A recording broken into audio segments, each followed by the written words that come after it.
So, Robitaille's model of planet formation sort of confused me, really. Um, he says that the objects in the solar system came out of the sun's material in some way, shape, or form. But back over a decade ago, the Genesis spacecraft took samples of the solar wind and found out that the sun's deuterium and hydrogen ratios don't match the Earth. Not only do they not match the Earth, they're way off. The sun's deuterium hydrogen ratios don't match any solar system body. It's one deuterium for every 10 million hydrogen. It's very pristine. The Earth's deuterium hydrogen ratio is 1 out of 6,250, and Venus's is like 1 out of 70. So I'm confused as to how he can claim something like that, knowing full well that even mainstreamers who, I'll bet quietly, know that the Earth could not have formed from the solar material. It's complete unrelated body. Um, it'd be like taking a slice of an apple pie and then taking that slice somewhere else, that slice being the Earth and the big apple pie being the sun, and then testing the apple pie and finding out that it's actually a cherry pie. Like, how does that come out of an apple pie? It's so different chemically that it doesn't make any sense.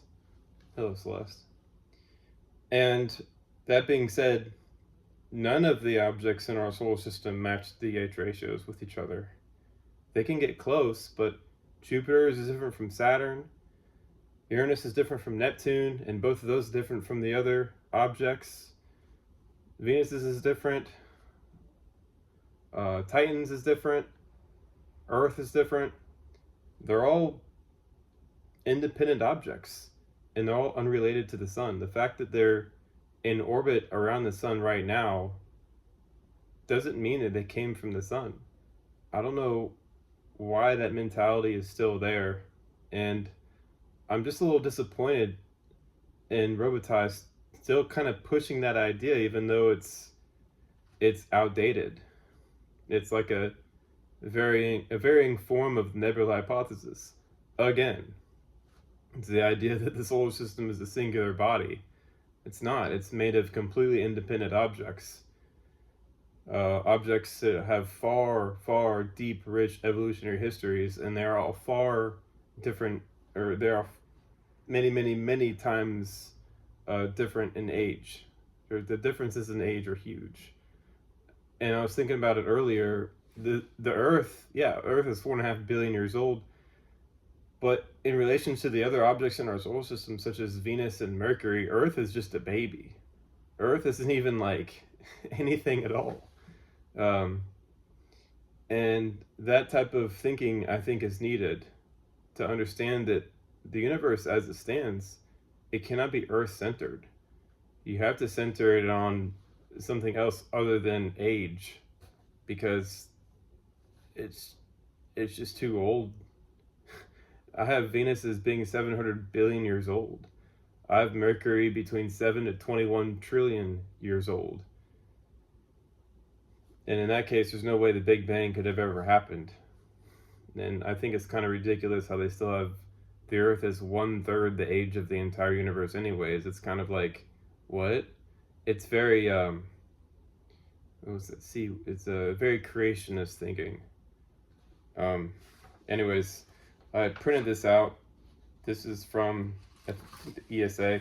This is how I figured, this is how I kind of realized that the DH ratios were telling us a lot more to the picture than what meets the eye.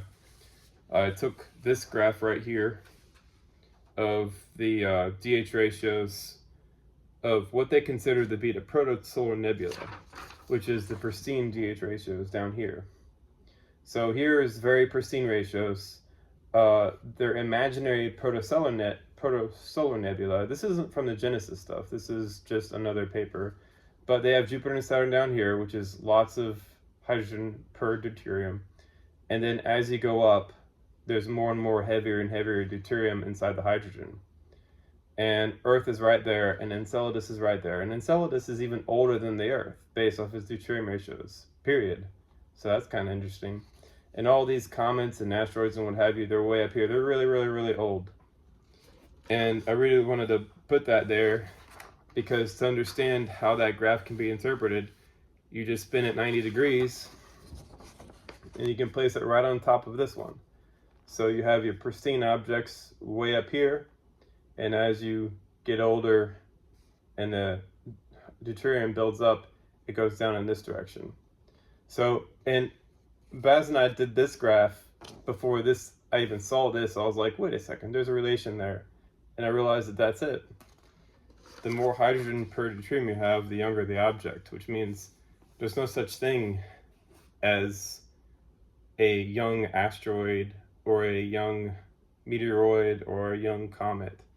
Those objects are incredibly ancient, far older than the Earth. And in fact, they're pieces of long destroyed stellar cores.